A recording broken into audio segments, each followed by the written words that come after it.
ठीक ठीक।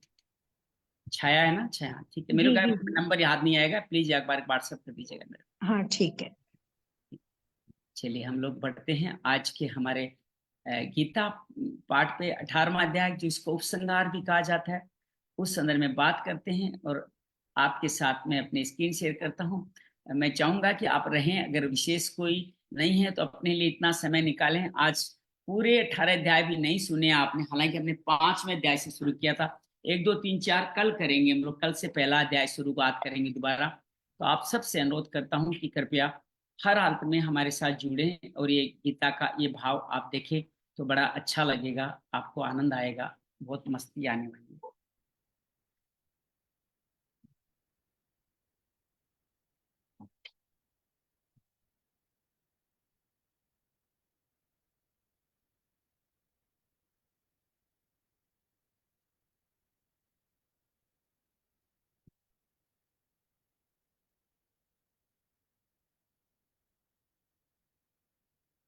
आज का हमारा अध्याय का नाम है मोक्ष संन्यास योग। तो बड़ा अद्भुत है ये मोक्ष संन्यास योग, जिसको हम लोग आज पढ़ने वाले हैं, आज करने वाले हैं। तो आप सबका मैं अभिनंदन करता हूँ, बहुत सारा स्वागत करता हूँ कि आप और हम सब मिलकर के आज सौभाग्य ले रहे हैं इस मर्म को, इस कार्य को करने का, जिसके अंदर मोक्ष संन्यास योग की बात करेंगे। इसके बारे में बात करना ही एक बहुत बड़ी बात होती है, और हम इस बात को करने का दुस्साहस कर रहे हैं। हे ईश्वर, हे गुरु, हमें शक्ति देना कि हम इस संदर्भ में बात कर सकें। मोक्ष संन्यासो, हमने देखा कि पहले अध्याय से एक कहानी शुरू हुई, 18वें अध्याय तक पहुंची। कहते हैं कि पहले से लेकर 17, पहले इसने सवाल विषाद पैदा हुआ, अगले 17 अध्याय में सभी सवालों का जवाब दिया। इसको उत्तरार्ध कहा जाए, पूर्वार्ध कहा जाए। और कहते हैं कि उसके बाद में 17वें अध्याय के बाद में जहां तप दान ज्ञान सभी का बता दिया, अब पूर्वार्ध उत्तरार्ध में उपसंहार के रूप में 18वां अध्याय, जिसमें अर्जुन कुछ और सवालों के बारे में जानना चाहता है और विभाजन गुण के आधार पर जानना चाहता है, उनके बारे में अब अर्जुन बात कर रहे हैं। आइए आज हम विस्तार से पूर्वालोकन नहीं करेंगे, क्योंकि समय आज कम है, अध्याय बड़ा है। तो आज हम लोग आगे बढ़ रहे हैं अपने सभी अध्यायों के साथ। गीता के बारे में सब जानते हैं, भगवान का सबसे बड़ी वाणी, धर्म शास्त्र है। इस तरह से जीवन के बारे में गीता भगवान कृष्ण ने अर्जुन को कुरुक्षेत्र के मैदान में 45 मिनट में सुनाई। धर्म क्षेत्र, धर्म मार्ग, ध्यान मार्ग, मुक्ति मार्ग और कर्म मार्ग से हमें मुक्ति का भाव दिखाया। महाभारत का शरण, भगवान का शरण कैसे लेते हैं, आज हम जानेंगे। अर्जुन विषाद से प्रारंभ, ये सांख्य योग में भगवान गीता में समत्वम योग उचित और अपने आत्मा की शाश्वतता के बारे में बताते हैं। कैसे हम कर्म में कुशलता में स्थापित होकर जीवन को बिना किसी परिणाम की चिंता के आगे बढ़ा सकते हैं। अपने धर्म के अनुसार कार्य करते हैं तो ईश्वर हमारे जीवन में आके हमारा कल्याण अवश्य करते हैं, श्रद्धा आवश्यक है। ज्ञानी से कर्म योगी भक्ति बहुत ज्यादा उनके लिए सहज है। वो दोनों ही मार्ग से हम योग युक्त विशुद्धात्मा, विजितात्मा, जितेंद्रिय बन सकते हैं। छठे अध्याय में युक्त आहार व्यारस्य के बारे में बताया, कैसे एक योगी को कैसे जीवन जीना चाहिए।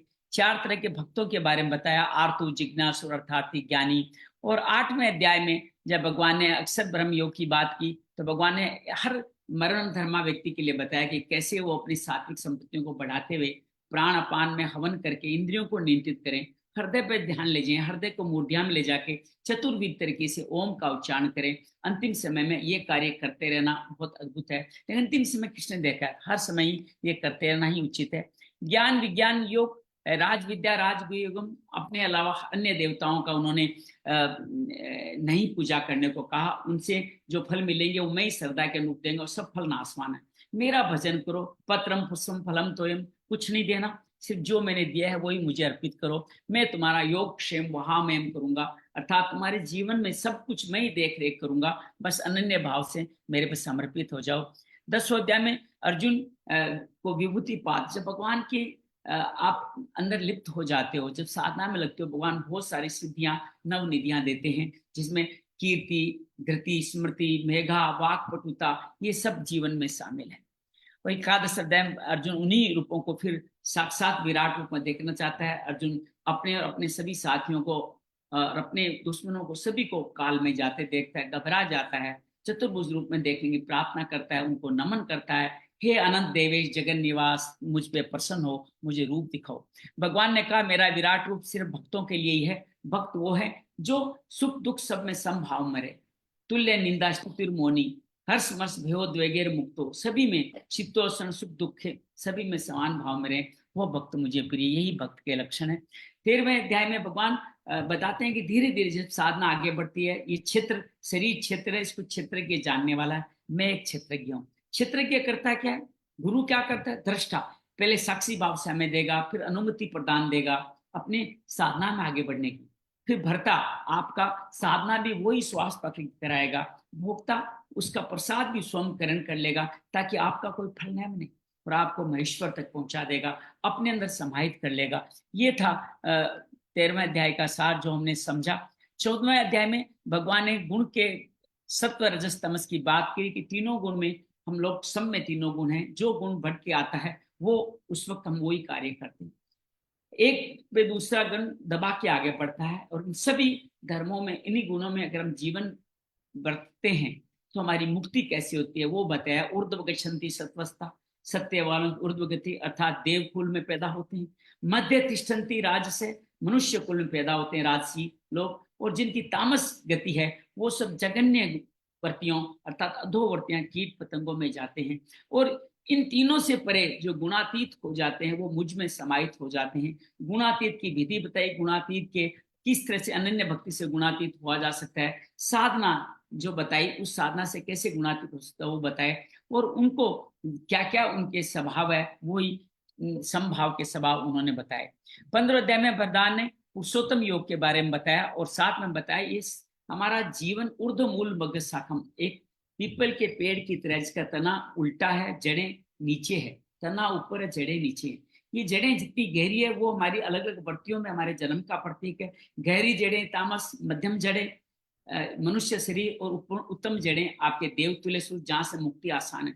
अंतिम कोपल तक जब पहुंच जाएंगे तो हम वेदवित हो जाएंगे, ईश्वर के पास चले जाएंगे, और तब हमारा जो स्वभाव होगा वो है निर्माण मोहाजित संग दोषा, अध्यात्म नित्या विनिवर्त काम, द्वंद्वेर विमुक्ता सुख दुख संजय, गच्छन्ते मूढ़ाम पदम वेहम तथा। मोह मोह मान और मोह निवर्त हो गया, संग दोष विराग्य में स्थापित है, अध्यात्म स्थित है, कामनाएं निवर्त है, द्वंद्वों से मुक्त है, वो सब मेरे अवयव पद को प्राप्त होते हैं। भगवान 16वें अध्याय में देवी संपदा और दोनों देवी और सूर्य संपदा के बारे में बताते हैं। असुरी संपदा दंभ मान मद काम, इन सब में जब ग्रहण होते हैं, अपवित्र जीवन जीते हो, और आप जो व्रत करते हैं वो भी अपवित्र होते हैं, और ऐसे भावों को ग्रहण करते हैं जो मोह से जुड़े हुए हैं, तो आप आसुरी संपत्तियों के साम्राज्य में होते हैं। और भगवान 26 इसमें संपत्तियां बताते हैं, सात्विक संपत्तियां हम में सब में है। हमारे अंदर आसुरी भी है और ये भी है, देवी भी है। कब कौन सी बढ़ करके विकास हो जाए वो हमारी साधना पर डिपेंड करती है। अभयम सत्व संशुद्धि ज्ञान योग व्यवस्थित है, दान दमस्य यज्ञस्य स्वाध्याय तप आर्जम। अभय सत्व सत्य, शुद्ध ज्ञान उसकी स्थिरता, इंद्रियों का दमन, मन का समन, यज्ञ स्वाध्याय तप सरलता अहिंसा सत्य, क्रोध क्रोध का त्याग, अक्रोध जिसको कहते हैं अक्रोधस, और त्याग जीवन में आए, फलों का त्याग, शांति हो, दया हो, सभी भूतों में हमारा मोह नहीं हो, हम ईर्ष्यालु नहीं हो, हम चंचलता हमारे में खत्म हो, स्थिरता दृढ़ता है, तेज क्षमा धरती पवित्रता, किसी के प्रति भी बैर नहीं, सभी को मान देने वाले, नीति पर चलने वाले, ये सब देवी संपत्तियां 26 है जो हम सब में है। इनका विकास करें, ईश्वर की प्राप्ति करें। 7वें अध्याय में फिर भगवान ने गुणों की बात की।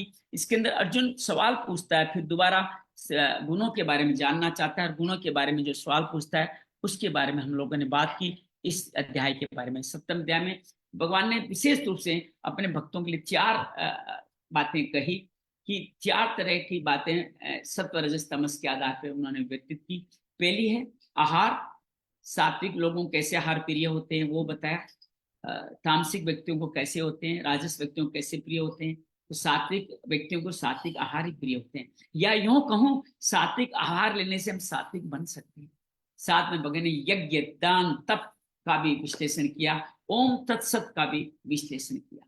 ओम, हर हर कार्य करते समय ओम का समर्पण हो। तत् ओम ही, तत् मतलब स्वरूप परमात्मा का हो, अर्थात किसको समर्पित करना है? ओम का नाम लेते परमात्मा को समर्पित करना है। क्या करना है, क्यों करना है? सत्य के लिए। सत्य का मतलब सनातन, आत्मा ही सनातन है। ओम तत्सत का अभ्याव था। यज्ञ दान तप की भी क्रिया अलग अलग तरीके से बताई। आइए अब अष्टादश अध्याय में चलते हैं। आज हमारा अध्याय थोड़ा बड़ा है, इसलिए हमने संक्षेप में ही आज पुनरावलोकन किया। करना नहीं चाहता था लेकिन हो गया। आइए 18वें अध्याय में प्रवेश करते हैं। ओम श्री परमात्मने नमः। श्रीमद् भगवत गीता अथाष्टोदशो अध्याय। गीता परिवार स्वामी रामदास जी, श्री श्री रविशंकर जी, यथार्थ गीता के रचयिता स्वामी अलगानंद जी, सभी को नमन करते हुए आपके द्वारा मिला हुआ ज्ञान का जो भी मति अनुसार मैं करने का प्रयास कर रहा हूं, आप सब मुझ में स्थापित होकर मुझे आशीर्वाद प्रदान करें। आइए अष्टादश अध्याय में चलते हैं।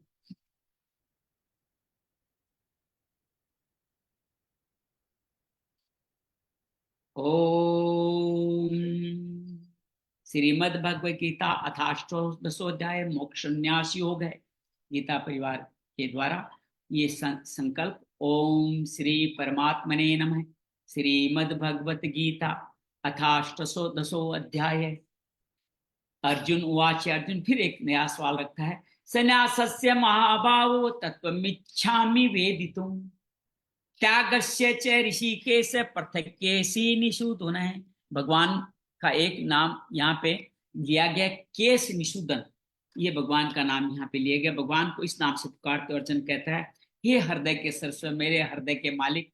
ऋषिकेश हृदय के मालिक को लेकर आ गया है। आपने यज्ञ दान तप और आहार के बारे में बताया।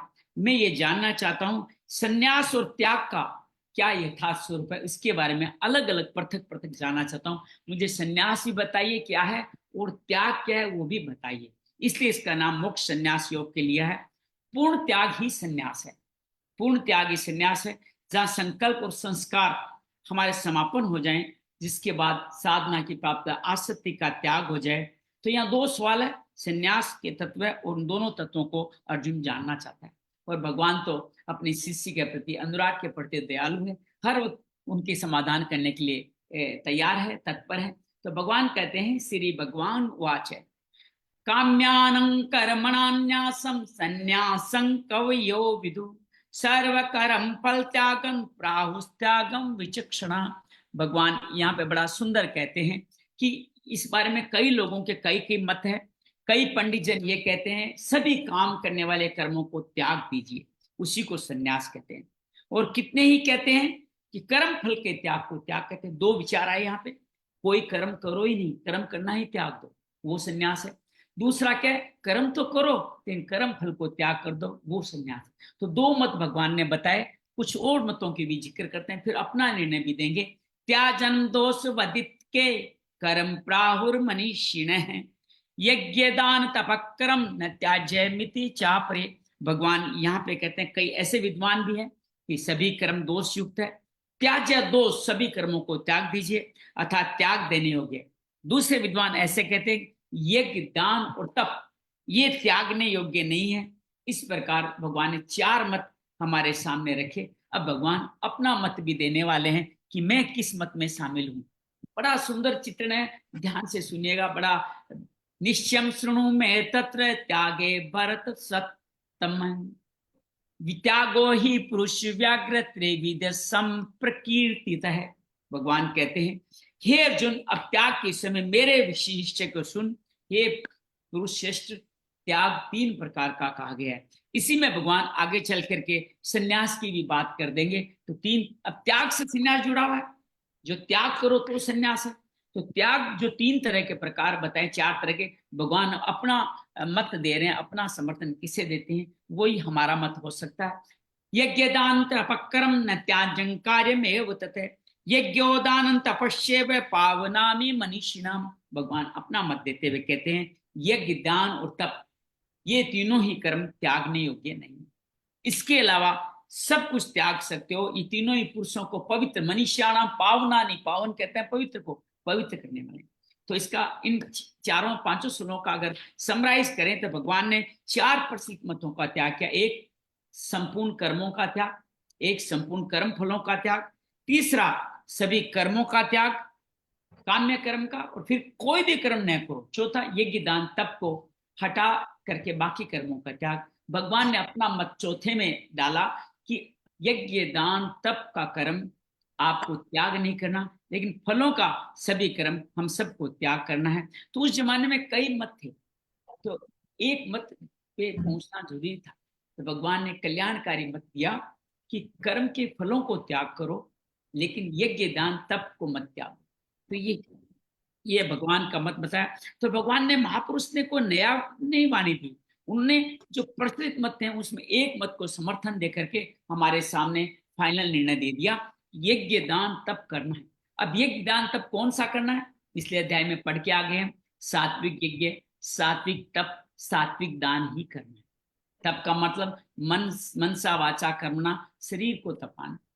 वाणी से कोई ऐसा शब्द न बोले जिसको कोई तकलीफ हो, मन में किसी के लिए भी कोई दुर्भावना न हो, शरीर से कोई ऐसा कर्म नहीं हो, शरीर सात्विक खान पान से और जीवन में चलने में शरीर सात्विक कामों में चले।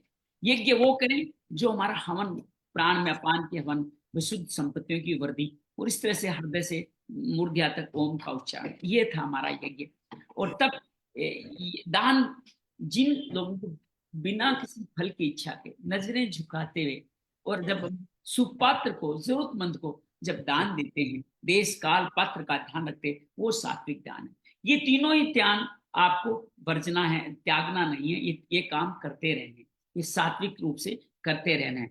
अब भगवान आगे चल के और स्पष्ट करते हैं कि यज्ञ दान तप की क्रिया कैसे करनी है, क्या करनी है, और संन्यास को भी हल्का सा स्पष्ट करेंगे।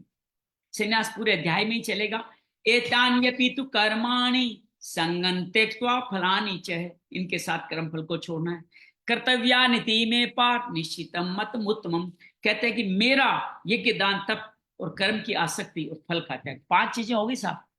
यज्ञ दान तप कर्म को नहीं छोड़ना, छोड़ना क्या है, कर्मों की आसक्ति और कर्म फल को। त्याग क्या करना है, कर्म फल का और आसक्ति का। छोड़ना क्या नहीं है, सात्विक यज्ञ दान तप हमें छोड़ना नहीं चाहिए। ये मेरा निश्चय किया, निश्चितम मत मुतम, ये मेरा निश्चित किया मत है। अब अर्जुन के अनुसार भगवान संन्यास की बात कर दी। संन्यास का मतलब त्याग है, लेकिन त्याग किसका करना है, यज्ञ दान तप को छोड़कर कर्म की आसक्ति और फल का त्याग करना है। सात्विक यज्ञ दान तप करते रहने। अब भगवान त्याग के भी तीनों स्वरूप बताने वाले हैं, सत्व रजस तमस के आधार। ये संन्यास का प्रश्न पूरा हुआ। आगे भगवान कहते हैं, नियतस्य तु संन्यास कर्मणो नोपपद्यते मोहातस्य परित्यागस्तामस परिकीर्तिते। भगवान कहते हैं कि भगवान के शब्दों में नियत कर्म एक ही है, वही साधना। पहले सात्विक संपत्तियों का, देवी संपत्ति, इसको यम नियम का पातंजलि ने।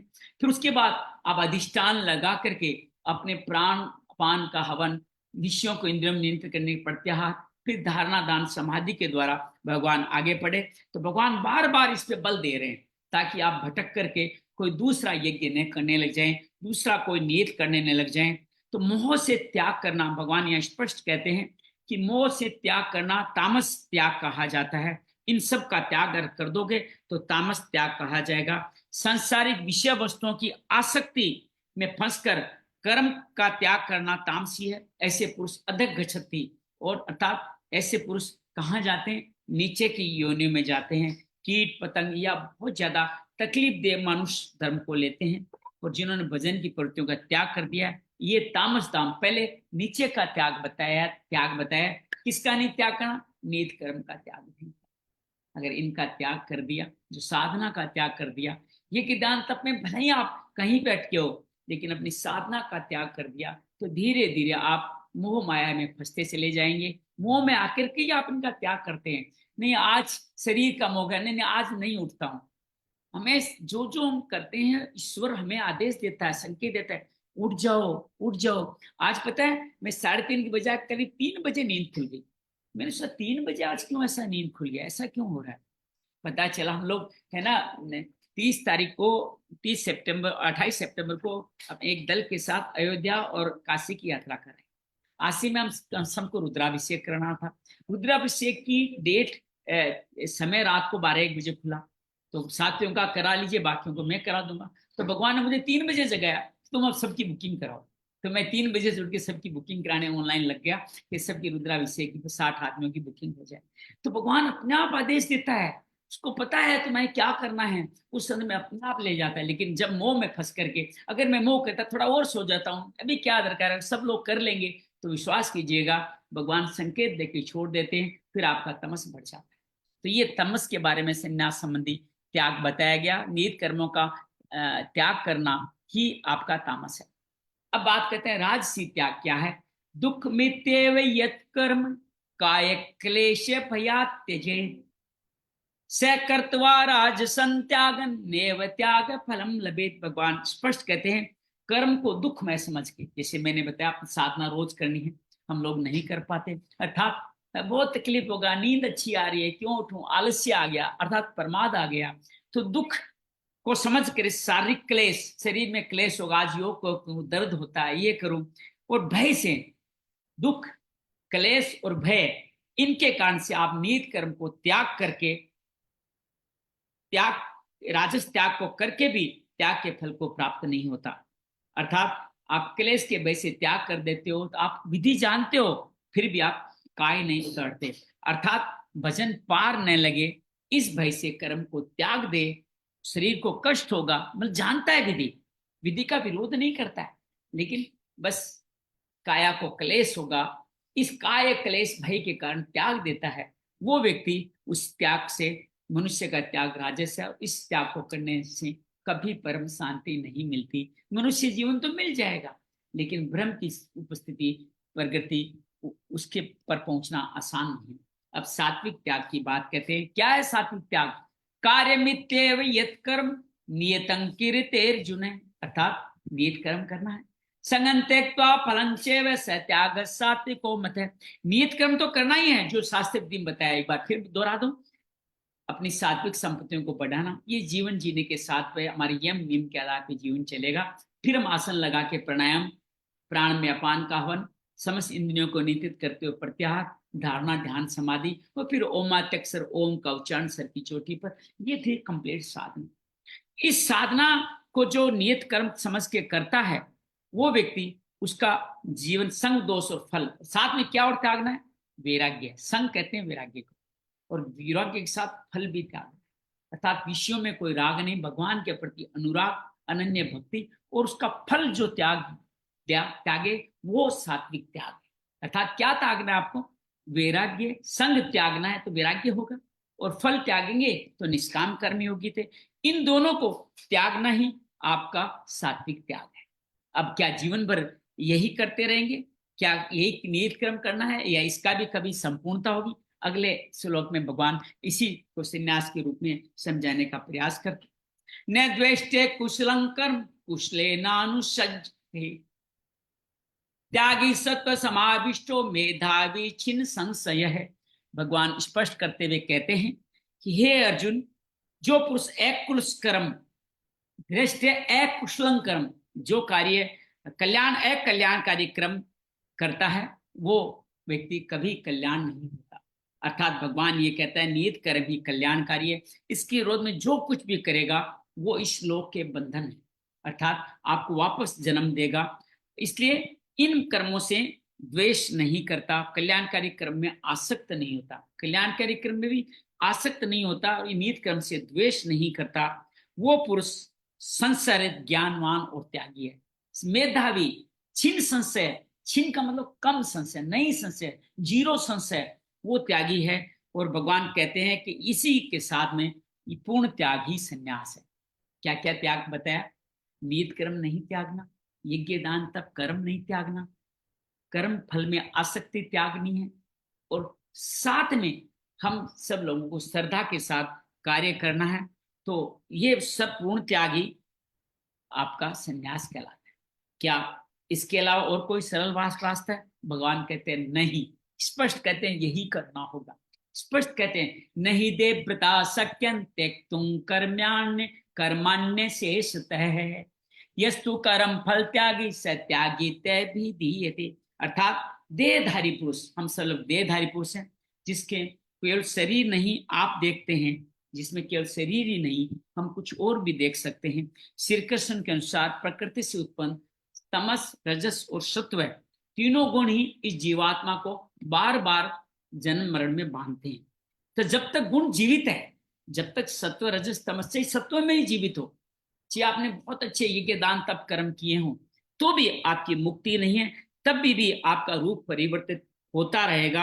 अर्थात ये देह जब तक जीवित है तब तक कर्मों का त्याग संभव ही नहीं है। तो कब त्याग संभव है? जब आप गुणातीत हो जाए। उसके लिए कर्म के फल को त्याग करें, तभी आप गुणातीत हो सकते हैं। तो शरीर है तब तक हम जीवित हैं। नीत कर्म का और उसके फल का जो इतने दिन किया उसका फल त्याग दो। अरे तो फिर करवाया क्यों था? अरे यही तो तुम्हारी परीक्षा थी कि ये कर्म करके शुद्धि लानी है, फिर उसके फल को त्याग देना है। तो ये सत्कर्मी पुरुषों के कर्मों का फल होता है। आइए इन कर्मों के फल को और व्याख्या करते हैं, जो नियत कर्म करते हुए फल का त्याग करते हैं। अनिष्टमिष्टम च मिश्रं च त्रिविधं कर्मणं फलम भव्यत्यैतागिनां प्रत्यय न तु सन्यासिनां कच्चित। अर्थात भगवान ये कहते हैं सत्कामी पुरुषों के कर्मों की इच्छा, बुरा और मिलावा, इसे 3 प्रकार के फल मरने के पश्चात भी होते हैं। अर्थात हम जीवन अच्छा जिए, हमने देवी संपत्तियां बढ़ाई, हमने साधना भी करी, लेकिन सत्व अभी जीवित रहा है।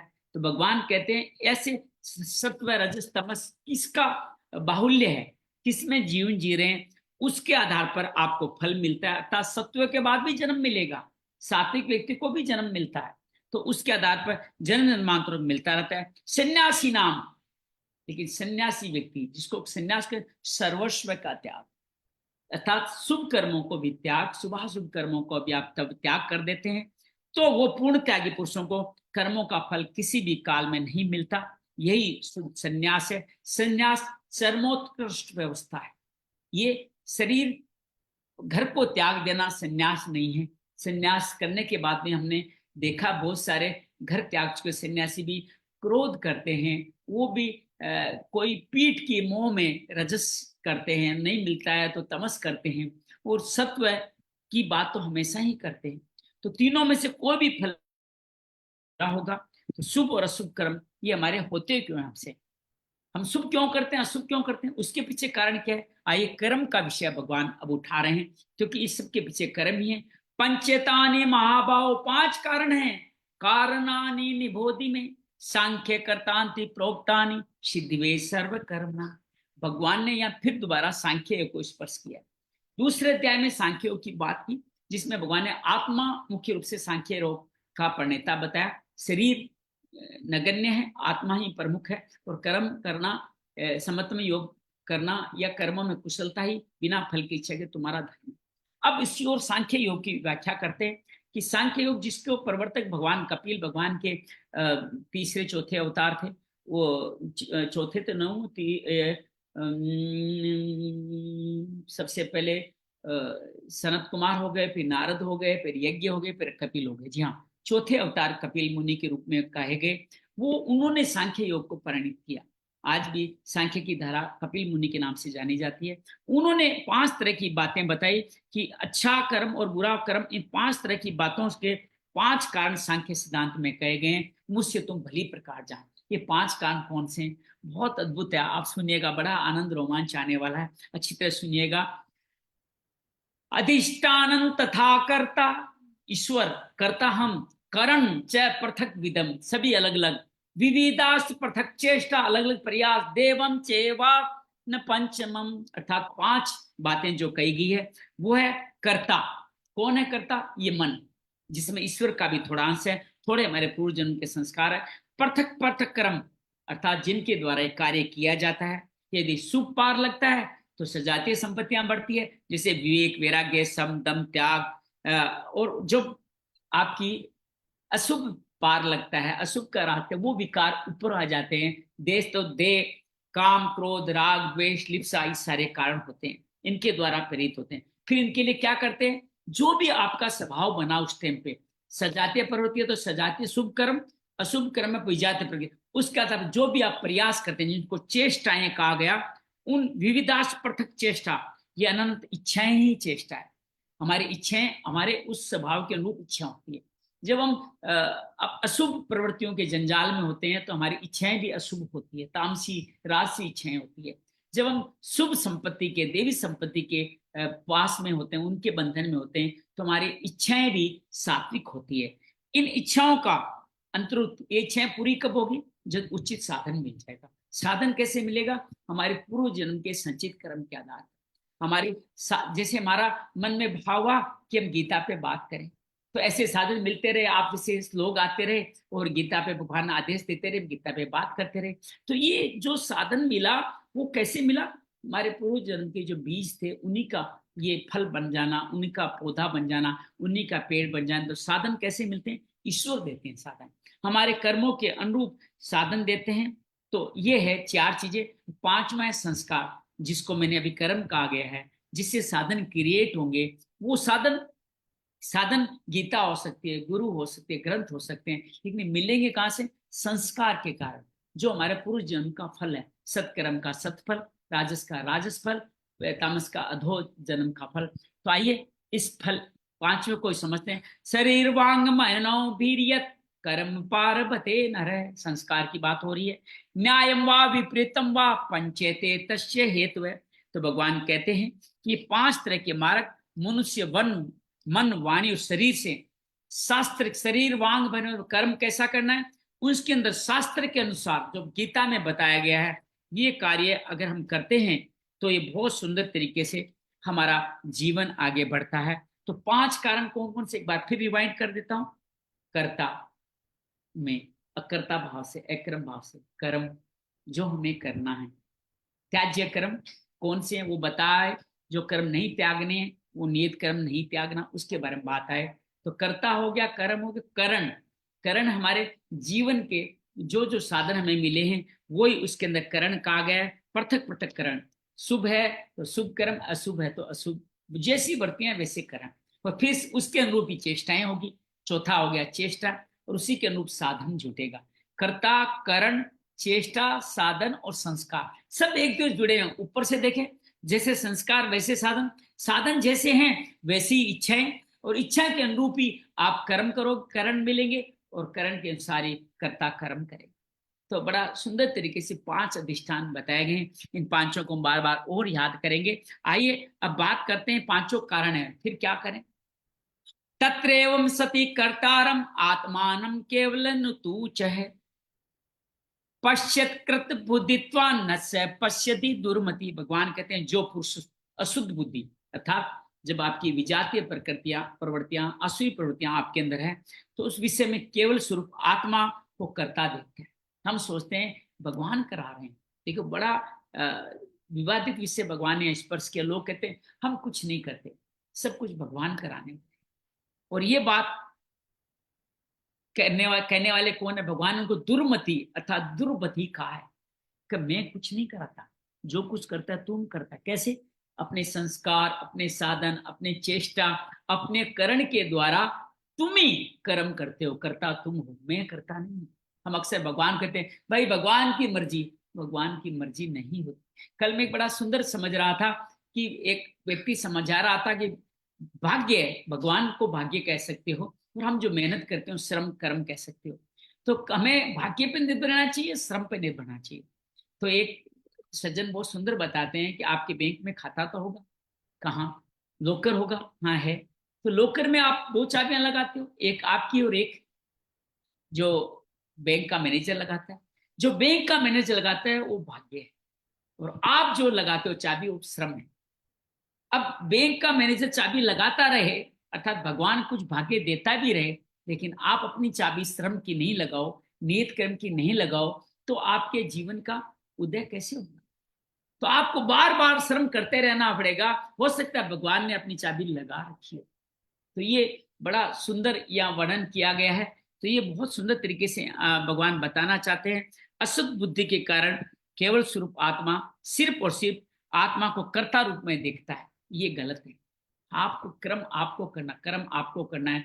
ये दुर्बुद्धि लोग हैं, इनकी बुद्धि सही नहीं है। तो भगवान ने दूसरी बार बल दिया, अध्याय 5 में भी कहा कि मैं न कुछ करता हूं न कराता हूं, अर्थात मैं विक्रम हूं, सब कुछ अपने आप करता है, मेरे के लिए कोई कर्म शेष ही नहीं रहा।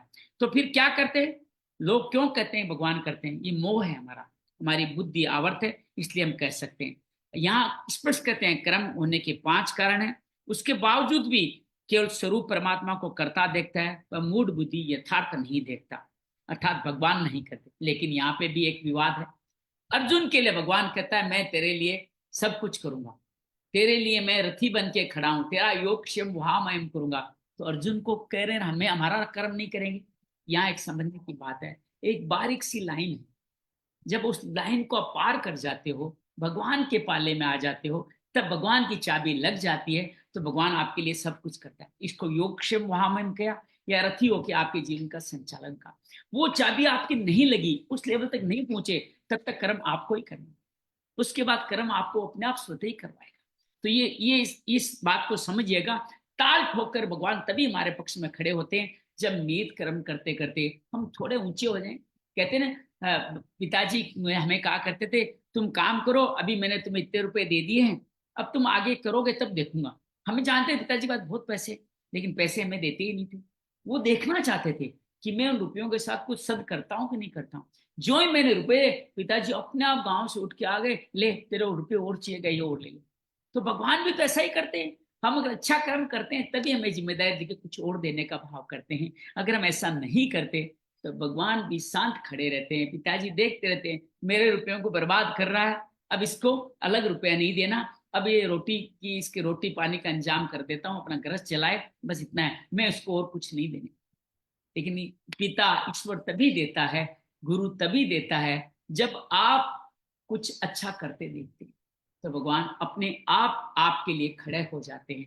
जैसे पिता खड़ा होता है, गुरु खड़ा होता है, ईश्वर खड़ा होता है।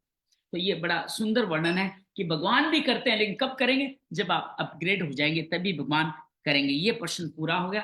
अब आगे भगवान क्या कहना चाहता है? यस्य नाहं कृतो भावो बुद्धिर्यस्य न लिप्यते हत्वा ईस ईमान लोकान हंति न निबध्यते। भगवान कहते हैं कि जिस पूरे अंतःकरण में मैं करता हूं ऐसा भाव नहीं है, अर्थात अकर्म, कर्म करते हुए भी कर्म नहीं करना अकर्म कहलाता है। मैं जैन धर्म की एक बात अक्सर याद करता हूँ, वो जैन अजैन की बात करते हैं कि जो जैन है उनके अलावा बाकी सब अजैन है। मेरा मानना है कि अजैन वो हैं जो जैनत्व का पालन करते हुए भी अन्य धर्मों का पालन कर रहा है, वो अजैन है। जैसे मुझे जैन धर्म की क्षमा, उपवास, ये सब चीजें मुझे बहुत पसंद है, मैं इनका पालन करता हूं, तो मैं अजैन हूं। हर व्यक्ति अजैन थोड़ी है। अजैन वही है जो दूसरे में धर्म में रहता हुआ भी आपके धर्म का पालन करे, वो अजैन है। कर्म में भी अकर्म यही कहा गया, अर्थात जो व्यक्ति कर्म करते हुए भी अकर्म करे वो आदमी जिसके इसके अंदर बुद्धि लिप्त नहीं होती, बुद्धिर्ष्य न लिप्यते, किसमें नहीं लिप्य होती? कि मैं करता हूं, अर्थात अहंकार नहीं जगता, वह पुरुष इन सब लोगों को मारकर भी वास्तव में न मारता है न बंधता है। अर्थात हमारे श्लोक संबंधी संस्कारों को विलय ही लोक संस्कार, जन्म मरण का सिलसिला खत्म हो गया। इस नियत कर्म की प्रेरणा कहां से मिलेगी? वो ईश्वरी प्रेरणा देगा, वही अनुमति देगा कि आप इस लायक हो गए हैं। अगले सूत्र में बड़ा सुंदर देखते हैं, ज्ञानम ज्ञेयम परिज्ञाता त्रिविधा कर्म चोदना कर्णं कर्म करते त्रिविध कर्म संग्रह। भगवान कहते हैं कि पूर्ण ज्ञाता पुरुषों के ज्ञान, उनको जानने की विधि तथा ज्ञेयम, ज्ञान ज्ञेयम परिज्ञाता, परिज्ञाता का तात्पर्य वो जो इसके महापुरुष उसको जान चुके हैं, इन सब के अंदर कर्म करने की प्रेरणा मिलती है। आप जीवन में जो कुछ ज्ञान लिया है, जो जानने योग्य आपने वस्तुओं को जाना है, ज्ञेयम को जाना है, महापुरुषों से ज्ञान और ज्ञेयम को लिया है, उन्हीं से कर्म करने की आपको प्रेरणा मिलती है। पहले तो कोई महापुरुष ही है जो कर्म करना जानता है, फिर उससे हम विधि जानते हैं। श्री श्री ने इतनी सुदर्शन क्रिया जानी और फिर हम सबको दिया। तो इस तरह से हमारी लक्ष्य किस पे होनी चाहिए? जो हमें ज्ञान मिला है उसका जीवन में पालन करने पे, हमारी ज्ञ पे दृष्टि हो, तभी कर्म की हमें प्रेरणा मिलती है। और कर्ता कौन है? मन की लगन है, जिसमें विवेक वैराग्य समदम कर्म की जानकारी तथा कर्म का संग्रह। ये बार बार कर्म का संग्रह, कर्म जब इकट्ठा होने लग जाता है और प्राप्ति वाले पुरुष को कर्मों से कोई मोह नहीं होता, कोई प्रयोजन नहीं होता, न उनको छोड़ने से हानि होती। जो मुक्त हो चुके हैं, जो गुणातीत हो चुके हैं, वो फिर भी कर्म करते दिखते हैं। भगवान के मैं भी कर्म करता हूँ ताकि दूसरे लोग कर्म नहीं छोड़े, लेकिन मेरे को इस कर्म के फल में कोई मोह नहीं है। मैं इसलिए करता हूँ कि बाकी लोग कर्म करने से भागे नहीं, उनको ये नहीं मिले भगवान भी कुछ काम नहीं करते, मैं भी क्यों काम करूंगा। तो कर्ता करण और कर्म के द्वारा इनका संग्रह होता है।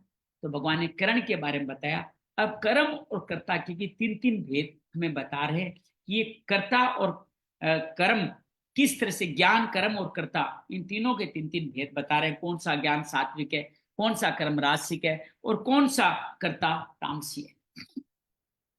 ज्ञानं कर्म च कर्ता च त्रिधेव गुण भेदतः प्रोच्यते गुण संख्या ने तत्तावशुणुतान्य भी। भगवान फिर सांख्य योग की यहाँ पे बात करते हुए ये कहते हैं कि शास्त्र के स्तर में तीन तरह के भेद कर्म कर्ता और ज्ञान के बताए गए हैं, जो मैं तो अब तुम्हारे लिए मैं रख रहा हूं। बड़े कृपालु है भगवान, हर चीज वो बता रहे हैं जो छुपी हुई है।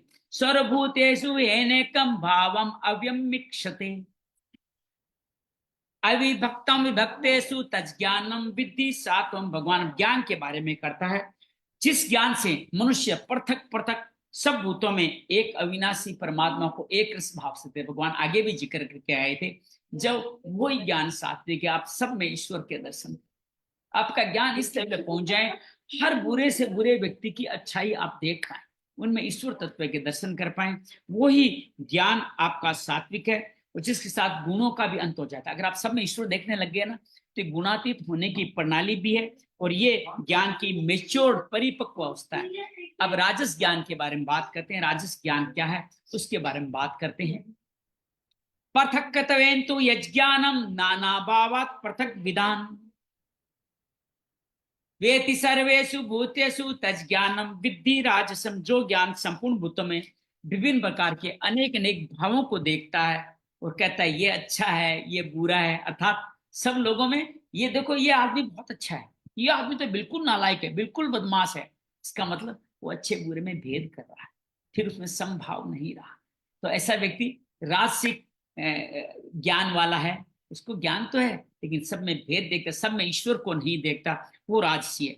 और तामसी ज्ञान के बारे में भगवान कहता है यत् कृष्णवदेकस्मिन् कार्ये सक्तम हेतुकम एतत्वार्ध अल्पम च तताम समुदाहृतम। तामसी ज्ञान कौन सा है? जो ज्ञान शरीर में संपूर्णता से आसक्ति, शरीर के पंचेंद्रियों के मोह माया में, कर्मेंद्रियों के मोह माया भोग में लगा हुआ है, जिसके पीछे कोई युक्ति भी नहीं है, उसकी प्लानिंग भी नहीं है, कोई क्रिया भी नहीं है, अर्थात परमात्मा से अलग करने वाला जो ध्यान, अल्प ज्ञान जो है वो तो तुच्छ ज्ञान है, वो ज्ञान तामस ज्ञान। शरीर के अनुरूप कार्य करना, उनकी इच्छाओं के अनुसार भोगों में लिप्त रहना, राग द्वेष में लिप्त रहना, भगवान की अल्प जानकारी, यही ज्ञान भगवान से दूर ले जाने वाला तामसी ज्ञान का है। अब भगवान कर्म के भी तीन भेद बताते हैं। नियतम संग रहितम राग द्वेष कृतम अफल प्रेप सुना कर्म यत सात्विक मुच्यते। सात्विक कर्म कौन सा है? बार बार बता रहे हैं, फिर दोबारा करें। जो नियत शास्त्र विधि, नियतम वही बार बार बता रहा हूं, भूल न जाओ साथियों कि आपने देवी संपत्तियों का विस्तार यम नेम के द्वारा आसन लगा करके आप विराजित हो जाएं, स्थिर अधिष्ठान लगा के, शरीर मन के प्रति सजगता, फिर आप प्राणायाम करें, अर्थात प्राण में अपान का हवन, इंद्रियों को नियंत्रित करने के लिए प्रत्याहार, क्लोज लोटस, ओपन लोटस, जो करना है भ्रामरी करना है वो करें। और तत्पश्चात किसी एक चीज पे हृदय से लेके मस्तिष्क तक या 7 महामर्म 7 चक्र, जहां भी श्वास, जहां भी ध्यान धारणा लगानी, ध्यान से फिर ध्यान, और ध्यान से समाधि, और फिर ओम अक्षर का उच्चारण, और सब में कर्म, सभी कर्म फलों का त्याग, श्रद्धा के साथ सभी में ईश्वर को देखना, ये सारे प्रतीक है गुणातीत होने के। और गुणातीत के बाद मोक्ष। तो ये सारे के सारे जो कर्म हैं वो नियत कर्म शास्त्र विधि से हैं, वो सब सात्विक कर्म है, संग दोष नहीं होता है इनमें। साथ में कहते हैं फल को नहीं चाहना, फल को चाहेंगे तो फिर राग द्वेष में आ जाएंगे। तो ये कर्म सात्विक कर्म है, अर्थात नियत कर्म ही एकमात्र आराधना है, एक चिंतन है, वही हमें सबको करना है। अब भगवान आगे कहते हैं राशि कर्म के बारे में, यत्तु कापेक्षुना कर्म संकारेण वा पुनः कीरेते बहुलायांश तद्राज समुदाहृतम। भगवान कहते हैं जो कर्म में परिश्रम तो बहुत करते हो, बहुत सारे लोग तो दिन रात 108 उठक बैठे सूर्य नमस्कार करते हैं, पता नहीं क्या क्या करते हैं दिन रात, 5-4 घंटे, 6-6 घंटे, 8-8 घंटे की साधना करते हैं, लेकिन साथ में परिश्रम के साथ साथ वो कहीं न कहीं किसी फल की आकांक्षा भी करते हैं, थोड़ा अहंकार भी करते हैं कि मैंने सब कुछ किया है, साहंकारेण, ये बहुत सारी क्रियाएं करते हैं। तो ये पुरुष करता तो नियत कर्म ही है, करता वही है, लेकिन साथ में क्या कर दिया, कुछ कर्म फल की इच्छा हो गई, कुछ अहंकार हो गया। तो फल और अहंकार की इच्छा का ही अंतर है, बाकी तो सात्विक करने वाले कर्म ये भी करें। आप सोचिएगा, आप कहते हो मैं रोज साधना करता हूँ, फिर भी ईश्वर रथी क्यों नहीं हो रहे हैं? तो कहीं देखिए आपकी साधना में अहंकार तो नहीं, कहीं आपकी साधना जो कर रहे हैं उसके फल में तो नहीं फंस गए। और ये सारे कर्म राजस कर्म खा जाए। आइए तामस कर्म के बारे में बात करें। तामसी कर्म अनुबंधम क्षयम हिंसाम अनवेक्ष्य च पौरुषम मोहादार बहते कर्म यत्तताम समुच्यते। अर्थात भगवान कहते हैं जो कर्म कर्म अंततः नष्ट होने वाला है, क्षय होने वाला है, जिस कर्म में हिंसा सामर्थ्य का विचार नहीं किया जाता, अपनी कैपेसिटी से घट बढ़ करके या अपनी शरीर को अधोगति में ले जाना हिंसा है। डायरेक्ट मारने की जरूरत नहीं है। जो मोहवश कोई काम करते हैं कि साहब मैं इसलिए काम करूं मेरे पुत्रों को बहुत अच्छी संपत्ति मिले, उनका जीवन बहुत अच्छा मिले, वो कर्म नहीं है, ये भ्रांतियां हैं। ये हमारे जीवन में नियत कर्म नहीं है, भ्रांति है, और यही आपका तामस कर्म कहा जाए। तो कर्म पूरा हुआ। अब कर्ता के ज्ञान और कर्म के बाद अब कर्ता के 3 भाग भगवान अगले सूत्रों में बताने वाले हैं। मुक्त संगोन अहमवादी धृत्युत्साह समन्वित है, सिद्धियो असिद्धियो निर्विकारक कर्ता सात्विक उच्यते। अर्थात सात्विक कौन है? जो संग मुक्त संग दोष से रहित, उसको वैराग्य कहा गया है। अहनवादी अर्थात अहंकार से जो वचन न बोलने वाला हो। धैर्य उत्साह समन्वित है, धैर्य उत्साह से जुड़ा हुआ हो।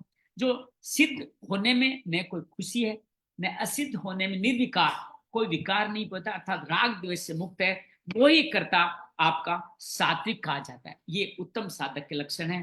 कर्म वही है जो नियत कर्म, लेकिन ये जो मुक्त रहता है अहंकार से, जो फल के साथ नहीं जुड़ता, संग दोष से आरत नहीं होता, जो शुभ अशुभ से निर्विकार रहता है, वो ही सात्विक करता है। अपना अपना मंथन करते रहे। रागी कर्म फल प्रेपसुर लुब्धो हिंसात्मको शुचि। रागी की बात कर रहे हैं। हर्ष शोकान्वित करता राजा परिकीर्तित है। राजस कर्ता कौन है?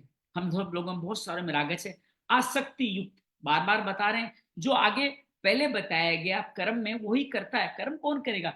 राजसी लोग राजसी कर्म ही तो करेंगे। वही कर्म दोबारा बता रहे हैं। आसक्ति युक्त कर्म को फैलचाने वाला, लोलुप आत्माओं को क्षय देने वाला, अपवित्र और हर्ष शोक अर्थात राग द्वेष दोनों में जो लिप्त है, वो राजसी करता है। तो हम देख लीजिए, हम हर्ष शोक में आते हैं क्या? हम लोग हिंसा में पवित्रता को छोड़ते हैं क्या? हमारे रागों में कर्म फल में लुगे रहते हैं क्या? हम सब लोग राजसी करता है। तो अब भगवान बात कर रहे हैं तामसी कर्ता के बारे में। वो कैसा है उसके बारे में बात करते हैं।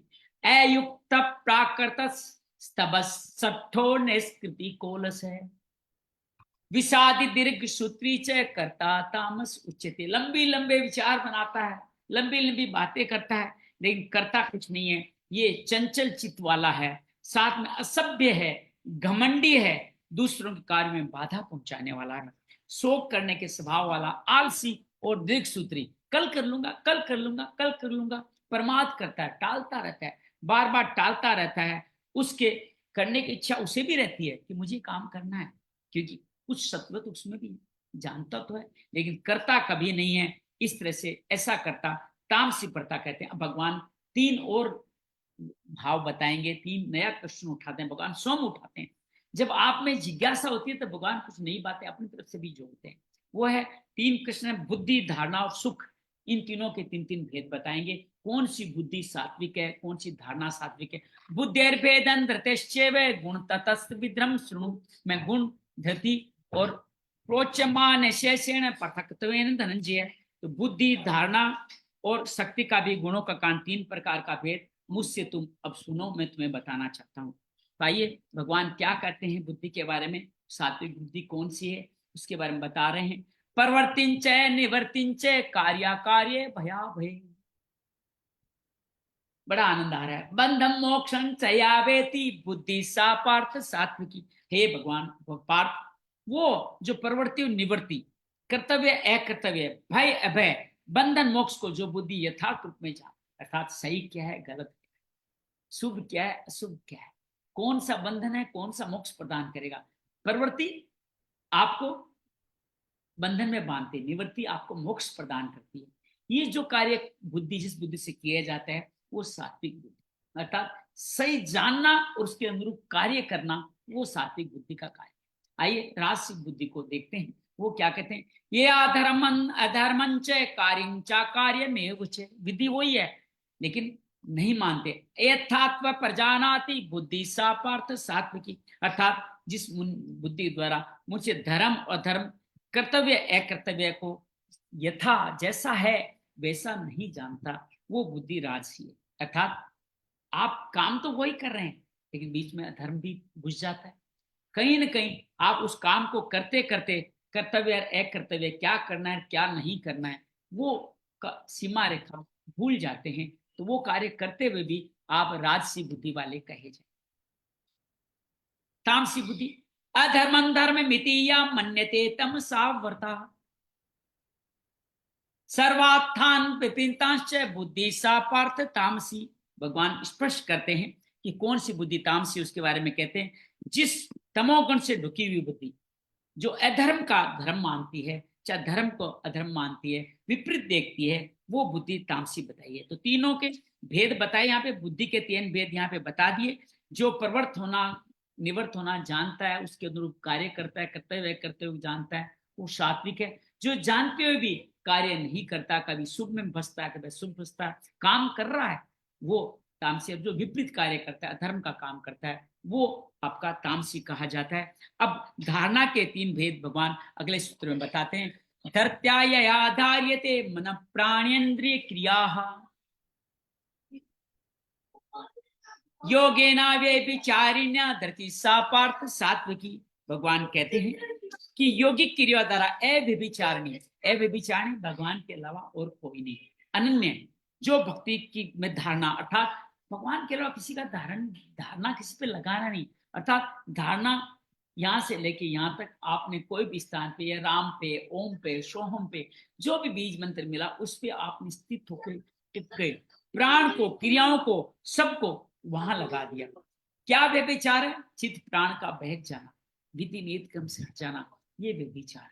तो अव्यभिचार का मतलब ना बहकना, वो वृत्ति आपकी सात्विक बुद्धि कहलाती है। तो प्राण और इंद्रियों को इष्ट की दिशा में मोड़ना ही आपकी सात्विक धारणा है। रासिक धारणा के बारे में कहते हैं, ये या तो धर्मे कामार्थं धर्त्याधारते अर्जुन परसंगेन परसंगेन फलाकांक्षी धरती सा पार्थ राजसी। भगवान ये कहते हैं फल की इच्छा वाला मनुष्य आसक्ति से जिस धारणा के लिए केवल धर्म अर्थ और काम को ही धारण करता है। अरे हमारे पुरुषार्थ को भगवान ने पीछे कर दिया कि धर्म अर्थ काम के आधार पे जो कर्म करता है, मोक्ष की बात नहीं कर रहे हैं, पुरुषार्थ के तीन ही भागों को मुख्य रखता है, धर्म अर्थ और काम, उसका धारणा राजसी है। अर्थात लक्ष्य तो वही है लेकिन कामना कर रहा है, कुछ करता है उसके बदले में कुछ चाहता है, मैं ये कर रहा हूं भगवान मुझे ये दो, रोज बार्गेनिंग करता है, मंदिर भगवान के रोज जाता है लेकिन हे भगवान मेरा इतने नंबर दे दे, मुझे धन देने धान्य देते, ये धारणा फल की इच्छा के साथ वही कर्म करना राजसिक है। अब बात करते हैं तामसिक धारणा की बात। यथा स्वप्नम भयम शोकम विषादम मदमेव च, विषाद भय शोक स्वप्न सभी वही देखता है। न विमुंचति दुर्मेधा धरती सा पार्थ सात्विकी। दामसी हे प्रदा तुष्ट बुद्धि वाला मनुष्य जिस धारणा के द्वारा निद्रा, भय, चिंता, दुख और अभिमान को नहीं छोड़ता, अर्थात इनको धारण किए हुए रहता है। आपकी विजातीय प्रवृत्तियां, आश्रित प्रवृत्तियां आपके अंदर जीवित है, धारण कर रखी है, वो धारणा तामसी कहलाती है। ये प्रश्न पूरा हुआ। अब सुख के तीन भाग भगवान बताते हैं। पता नहीं हम आज कितना कर पाएंगे लेकिन आनंद बड़ा है। सुखं त्विदानीं त्रिविधम श्रृणु में भरत, सुख के तीन भी मुझसे सुन। अभ्यासाद्र मते यत दुखांत च निगच्छति। भगवान कहता है सुख के भी तीन प्रकार मुझसे सुन। जिस सुख में साधक अभ्यास में रमन करता है, अर्थात चित्त को समेटकर इष्ट के रमण करता है, दुखों को अंत करता है, तथा अभी सात्विक पूरा नहीं हुआ, तथा तीन भाग बता दिए। अब जो आगे और बताते हैं, यत्तग्रे विषमीव परिणामे अमृतोपमम, करने में विष समान परिणाम अमृत, तत्सुखम सात्विकम प्रोक्तम आत्मबुद्धि प्रसादजम, अर्थात सुख स्टार्ट में विष के दृश्य लगता है। जो सात्विक सुख क्या है, जैसे आप योग करो, धारणा करो, शरीर दर्द कर रहा है, तकलीफ कर रहा है, बार बार क्यों बैठाते हैं, गीता बार बार क्यों सुनाते हैं, मैं फल का त्याग कैसे करूं, ग्रस्त जीवन में रहता हूं, ये सारी चीजें, मैं इसके प्रति श्रद्धा कैसे रखूं, इस पापी में मैं कैसे मैं ईश्वर देखूं, ये जब आपके भाव जब आपके खत्म हो जाते हैं, जब आप इन चीजों के तरफ पहले स्टार्ट में विष के समान लगते हैं, जैसे प्रहलाद को सूली पे चढ़ाया गया, मीरा को विष मिला, ये सब चीजें विष के समान सुख, उनमें भी उन्होंने सुख का अनुभव करा। कबीर बहुत सुंदर कहते हैं, सुखिया सब संसार है, खाए और सोवे, दुखिया दास कबीर है, जागे और सोवे रोवे। अर्थात भगवान कहते हैं आरंभ में विष समान लगता है, वो फिर धीरे धीरे आत्म बुद्धि का प्रसाद मिलता है, तो यही सुख अमृत समान हो जाता है, आप इसी में रम जाते हो। अब मैं 3:30 बजे तक 9 बजे तक जो कुछ करता हूँ, मुझे बहुत सुख मिलता है उसमें, मुझे उसमें कतई शरीर का किसी तरह का कोई दुख नहीं मिलता। अब राजसी सुख की बात करते हैं, राजसी सुख कौन सा, आप सब जानते हैं इसके बारे में, विषेंद्रिय संयोगा, विष की इंद्रियों के संयोग से बने हुए, यतदग्रे मृतोपम, दिखने में विष के सुख, परिणाम है विषमीव सुखम राजसम स्मृतम, अर्थात स्टार्ट में बहुत सुख लगते हैं, तर माल खाया ना, खीर खाई है, पूड़ी ज्यादा खा ली है, प्रशंसा बहुत सारी सुन ली है, ये सब हमें क्या अमृत समान लगते हैं, ईश्वर नो कि हमारी इंद्रियों के विषय को भोजन मिला है, और इसका परिणाम क्या हो, मोटापा बढ़ गया, हमारे में अहंकार बढ़ गया, ये सब क्या हमारी स्मृति सारी की सारी राजसी हो गई, ये सुख राजसी सुख कहे जाते हैं। तामसी सुखों की बात यहाँ भगवान करते हैं, यदग्रे चानुबंधे च सुखम मोहन मात्मन है, निद्रालास्य प्रमादोथम तत्ताम समुदारतम, अर्थात भगवान कहते हैं कि जो सुख भोग काल में परिणाम दोनों में आत्मा को मोह में डालते हैं, करते समय भी मोह है और उसका परिणाम भी मोह है, जिसको कहते हैं निद्रा या निशा सर्वभूताना, जो व्यक्ति हमेशा ही सोए रहते हैं, अचेत रहते हैं, आलस्य या व्यर्थ की चेष्टाएं करते हैं, उनमें सुख तलाशते हैं, वो तामस सुख आ जाए। जैसे कोई कोई नशा करके अपने आप को सुखी मानता है, वो तामस है। जो कैसी तरह के भोग विलास में भी अपना सुख ढूंढता है, वो तामस सुख है। वो जब ले रहा है तभी भी तकलीफ है, और बाद में तो लेकिन अपनी आदतों से अपने स्वभाव से वो आते हैं। तो भगवान अब योगेश्वर गुणों की पहुंच बताते हैं कि हमारे गुण सबके पीछे लगे हुए हैं, और उन गुणों से पहुंच वापस वही देवताओं वाला क्वेश्चन भगवान इसमें दोबारा उठाएंगे, इसके अंदर दोबारा बात करेंगे। हम लोग आज 9:15 तक चलेंगे, फिर देखेंगे, जितना रह गया कल करेंगे। न तदस्ते पृथिव्याम वा दिवि देवेशु वा पुनः सत्वम प्रकृतिर्जय मुक्तम यदे भी शात्र भीर गुणे, अर्थात भगवान बार बार ये कहते हैं कि पृथ्वी में आकाश और देवताओं नासी कोई प्राणी नहीं है जो प्रकृति से हुए 3 गुणों से रहित। देवताओं में भी 3 गुण है, सत्व ज्यादा है, और ये ब्रह्मा से लेकर कीट पतंग यौन मात्र सभी इन 3 गुणों के साथ रहने वाले हैं, सभी क्षण मुंगुर है, अर्थात देवता भी नश्वर है। ब्रह्मा की एक उम्र बताई गई है, उसके बाद ब्रह्मा भी खत्म है, ये सब के सब नश्वर है। थोड़ा सात्विक कर्म ज्यादा है, लंबा जीता है, लंबा सुख भोगता है, लेकिन सब के सब आपके नश्वर है। तो भगवान यहाँ देवताओं का नाम 4थी बार लिया है, अध्याय 7 में, 9 में, 17 में और 18वें अध्याय में भगवान बार बार यही कहते हैं कि देवता भी 3 गुणों के अंतर्गत है, जो उन्हें भजोगे, जिसपे जो है वही तो देगा मुक्ति, तो खुद ही मुक्त नहीं है तो मुक्ति कैसे देगा।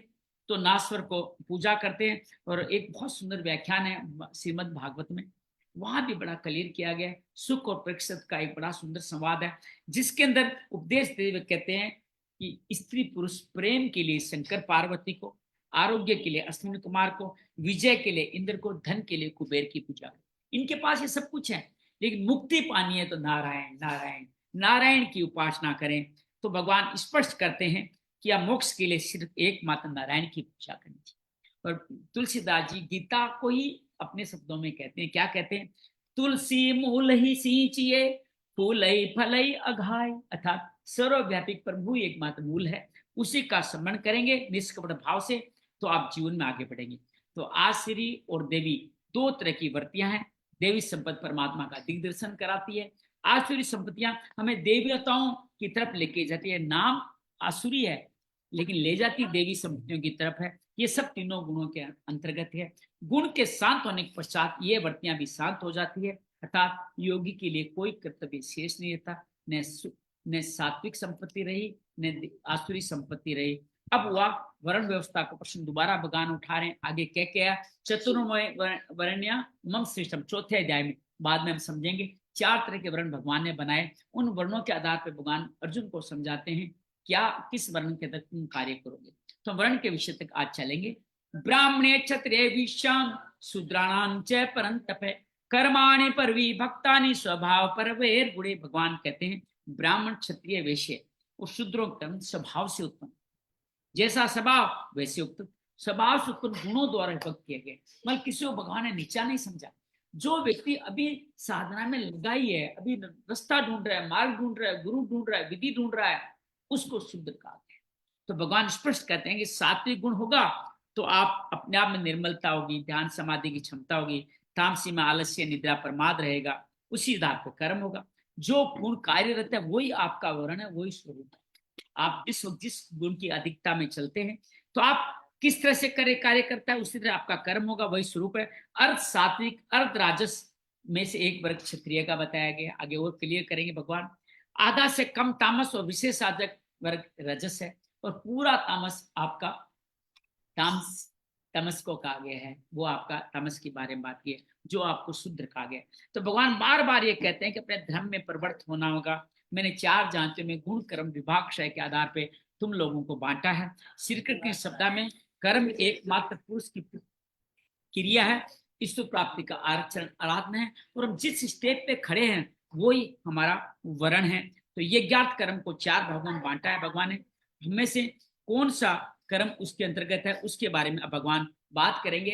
कैसे ब्राह्मण जिसको ब्रह्म की उच्चतम अवस्था में लोगों के स्वभाव कैसे हैं, करते क्या हैं, ऐसे ही राजस क्षत्रिय वैश्य और शूद्र का भी यहाँ गंभीर चिंतन कर रहे हैं भगवान। हम सब इनमें से कुछ हैं। समोदमस तपस्सोचम शांति राज्यमेव च सरलता समन दमन सोच ज्ञानम विज्ञानम आस्तिक्यम ब्रह्म कर्म स्वभाव धर्म।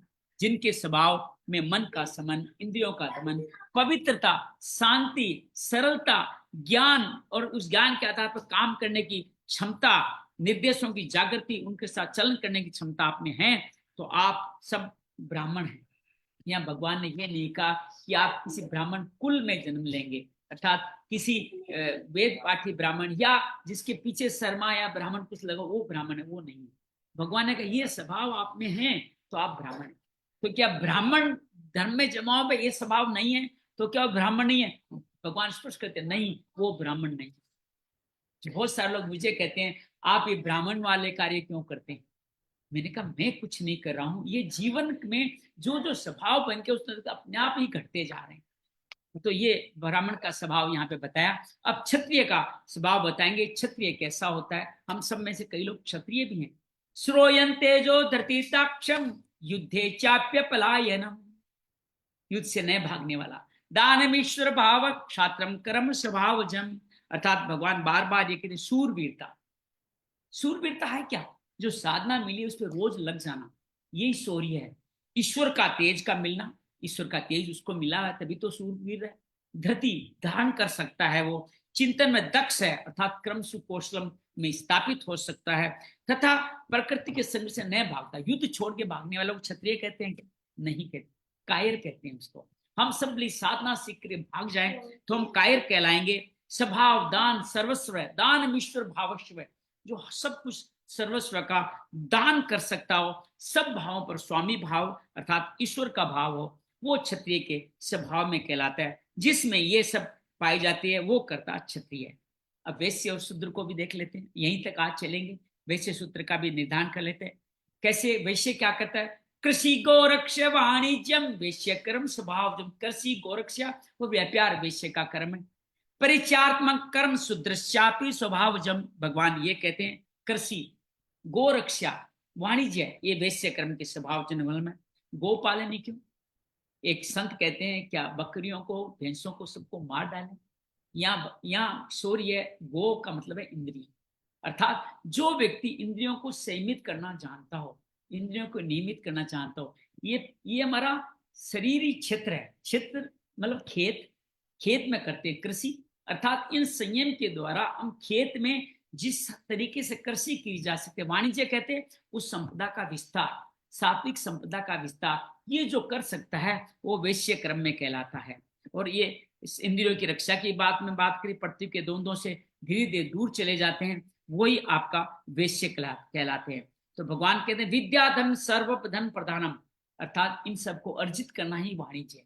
वाणिज्य मतलब धन नहीं है, आप अपने सात्विक संपत्तियों का इंद्रियों को नियंत्रित करते हुए संग्रह करें, वही वाणिज्य कहलाए। और शूद्र का स्वभाव क्या बताया, परिचयात्मक कर्म, अर्थात जो व्यक्ति निष्काम कर्म, बीज का अर्थात आम नाश नहीं होता, वही आपका सात्विक कर्म है। और भगवान ये स्पष्ट करके आगे कहते हैं, एक एक लाइन में और पढ़ूं सात्विक के बारे में, राजसी के बारे में, सॉरी वैश्य के बारे में, बड़ा सुंदर रामचरितमानस में कहा गया है। कृषि निरावय चतुर किसाना, जिम बुध तजई मोहम्मद माना। क्या चतुर किसान वही है जो अपने जीवन रूपी खेत में द्वंद्वों से आध्यात्मिक संपत्ति को संग्रह करता है, परम तत्व का संवर्धन करता है, यही वैश्य श्रेणी का कर्म है। तो भगवान जिस तरह से ब्रह्म को देता है, संपूर्ण पापों को छूट जाते हैं, वो कर्मों के बारे में बात बात बताया। और भगवान ने कहा अभी तक अपने से शूद्र कौन है, अपने से उन्नत वाले उत्तम, मैं तो कह रहा हूं हर शिष्य शूद्र है, अभी वो जीवन में प्रवेश करा है, अभी संशय भी है, गुरु मिल गया, साधना मिल गई, ये बहुत बड़ी बात है, वो उनकी सेवा करे। बहुत सारे ऐसे संतों के शिष्य मिले हैं जिन्होंने सिर्फ गुरु की आराधना करी, गुरु की भक्ति करी, कुछ ज्ञान कभी सीखा ही नहीं, और गुरु ने उनका कल्याण करा। ऐसे बहुत सारे रहना वगैरह पता नहीं, लेना रहना नानक ने किया, बुद्ध ने बहुतों का कल्याण किया, महावीर ने बहुतों का कल्याण किया, सिर्फ वो शूद्र काल से सीधा उनको ब्रह्म में बैठा, क्योंकि उनमें सेवा का भाव था। तो शूद्र का तात्पर्य कोई नीच जाति से नहीं है, हम सब शूद्र हैं, अगर हम इस राह में चले ही नहीं है, इस राह में चलने का रास्ता नहीं लिया है, मार्ग है, उसमें सेवा करके धीरे धीरे संस्कारों को सर्जन होगा, फिर वो धीरे धीरे साधन जुटेंगे, साधना मिलेगी तो वैश्य हो गया, और उस साधना का प्रयोग करके रहेगा शौर्य से तो वही क्षत्रिय हो जाएगा, और साधना करते करते फलों का त्याग श्रद्धा के साथ वही ब्रह्म पर स्थापित हो जाएगा। तो ये है क्या, चार ऊंची नीची सीढ़ियां मात्र है जिनके साथ मिलके हम कार्य करते हैं। अभी 9 हुए, थोड़ा सा इस वर्ण कर्म को और देख लेते हैं। अगला कहते हैं स्वे स्वे कर्मण्य भीरत संसिद्धिम लभते नरः, स्वकर्म निरतम सिद्धिम तथा विदन्ति तच्छृणु। भगवान यहाँ स्पष्ट कहते हैं अपने अपने स्वभाव, जो तुम्हारा स्वभाव है उसकी योग्यता अनुसार कर्म में लगना, भगवान संसिद्धिम भगवत परम सिद्धि को प्राप्त अवश्य होगा, अर्थात शूद्र भी प्राप्त होगा वो सेवा के काम में लगा रहे, वैसे भी प्राप्त होगा वो इन सात्विक संपत्तियों का संवर्धन करता रहे, क्षेत्रीय इन संपत्तियों को आगे उस पर कर्म करके होगा और ब्राह्मण ब्रह्म में स्थापित हो जाएगा, हम सभी परम सिद्धि को प्राप्त होंगे। हे अर्जुन, तू शास्त्र से निर्धारित यज्ञार्थ कर्म कर, और अब स्वकर्म की क्षमता के अनुसार तुम सिद्धि को प्राप्त होगा। और कैसे करेंगे वो विधि दोबारा बताते हैं जो आगे बता गए, आइए उस विधि को भी समझने का प्रयास करते हैं। ये तब परवर्तिर्भूतानां येन सर्वमिदं ततम्, स्वकर्मणा तम व्यर्च सिद्धिम विन्दति मानव। भगवान कहते हैं जिस परमात्मा से सब भूतों की उत्पत्ति हुई है, जिस परमात्मा से सब धर्मों की उत्पत्ति हुई है, जिसमें संपूर्ण जगत व्याप्त है, वही स्वकर्मणा कहलाते हैं। अपने स्वभाव से उत्पन्न हुए कर्मों का आप जो भी काम करेंगे उसके द्वारा आप परम सिद्धि को पा लेने वाले हैं। हमारे श्लोक भाग गए आगे, इनको वापस लाता हूँ। तो वो किस तरह से हमारे तो स्वकर्म के माध्यम से आप कैसे आप आगे बढ़ेंगे, वो परमात्मा की भावना, परमात्मा का सर्वांगीण अंचन, वो धीरे धीरे आप आगे बढ़ते जाएं। जैसे आप को सीधा बड़ी कक्षा में बैठ जाएंगे तो छोटी का ज्ञान खो देंगे, आगे नहीं बढ़ पाएंगे। सब रास्ता शुद्ध से ही शुरू होगा। हम सब में कहीं कहीं शुद्धत्व है, सेवा का भाव नीच, अभी हमारे तामस कर्म ज्यादा है, धीरे धीरे तामस क्षीण होंगे, रजस बढ़ेंगे तो हमारे पास साधन जुटेंगे, थोड़ा सा सत्व भी आएगा। क्षत्रिय में सत्व बढ़ता है, रजस कम आता है और वो आदमी कार्य करने लगता है, ब्राह्मण में पूरा सत्व रहता है। तो इस कर्म पथ पर हम पीढ़ियां दर्द चलेंगे तो हमारे अल्पज्ञ ही क्यों न हो, इस विधि के द्वारा हम कल्याण करेंगे। साथ में परमात्मा के समर्पण हमारी इससे मुख्य औषधि बनने वाली है। अगले सूत्र में इसी वर्ण व्यवस्था को और बढ़ाते हैं। अर्जुन को चेतावनी देते हैं, श्रियान स्वधर्मो विगुण पर धर्मा सुनुष्ठिता, ये आगे भी कह गए स्वधर्म पर कर्म की बात आगे भी कह गए। स्वभाव नितम कर्म कुर्वन्नाप्नोति किल विषम, भगवान कहते हैं अपने अनुष्ठान करे हुए दूसरे धर्म से गुण रहित भी स्वधर्म परमान कल्याण करे। आगे कहा ना, स्वधर्म में मरना भी श्रेष्ठ है, परधर्म में जीना भी आपका डेंजरस से कल्याणकारी है।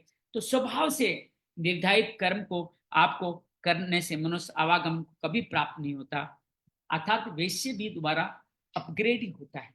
अगर जो स्वभाव साधन संग्रहित किए हैं, वैश्य को धन मिला है, सात्विक धन मिला है, ज्ञान मिला है, उस सबको मैं भी जन्म से जन्मना वैश्य हूँ, तो साधन मिले, गुरु मिले और उन साधनों के अंदर जीवन को तपाना शुरू कर दिया, तो धीरे धीरे मुझे लगता है कि मैं अब क्षत्रिय हूँ, अब मैं क्षत्रिय में हूँ, और धीरे धीरे हम सब लोग ब्राह्मण बन करके गुणातीत भी हो सकते हैं। तो इस तरह से आपको करना पड़ेगा। तो जो ध्यानस्थ है उनकी सेवा करना और उनकी नकल करके आप बड़े होना लगे, अपग्रेड होना चाहेंगे, तो बात नहीं बनने वाली।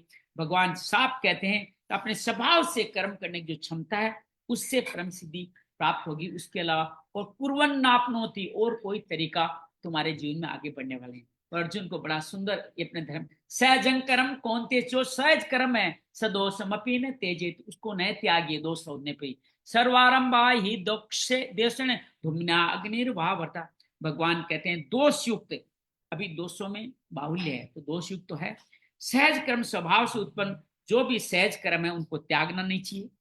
धुएं की अग्नि जैसे हमेशा धुमने अग्निर्वावर्ता, अग्नि और धुआं सदस्य सभी कर्म किसी न किसी दोष से आवरता, अग्नि में भी धुआं दोष है, तो उसी तरह हमारे कर्म में सब में दोष है। लेकिन ब्राह्मण श्रेणी से ही कर्म तो करना पड़ रहा है, स्थिति नहीं मिली तो वहां तक दोष विद्यमान है, अर्थात नीचे गिरने का साधन भी है। जब दोषों का अंत जब होता है तो ब्राह्मण श्रेणी का कर्म भी ब्रह्मा के साथ विलय हो जाता है, और अपग्रेड होता होता शूद्र भी उसी ब्रह्मा में विलय हो जाता है। और तब उस ब्रह्म में प्राप्त विलीन व्यक्ति के क्या लक्षण है बार बार बता रहे भगवान, इसमें भी फिर बताते हैं। ताइए वर्ण व्यवस्था का विषय पूरा कर लेते हैं।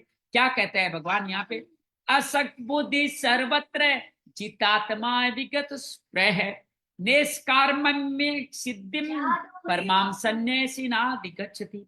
भगवान कहते हैं सर्वथा आसक्ति से रक्त, असक्त बुद्धि जितात्मा, जिसने आत्मा को विगत स्प्रह, कहीं कोई स्प्रा अर्थात मोह माया कहीं पे नहीं बची है, ऐसे अंतःकरण वाला जिसको निष्कर्म में सिद्धि मिली है, जिसने सर्वस्व न्यास का त्याग पा लिया है, वो संन्यास परम निष्कर्म में सिद्धि दोनों एक ही है।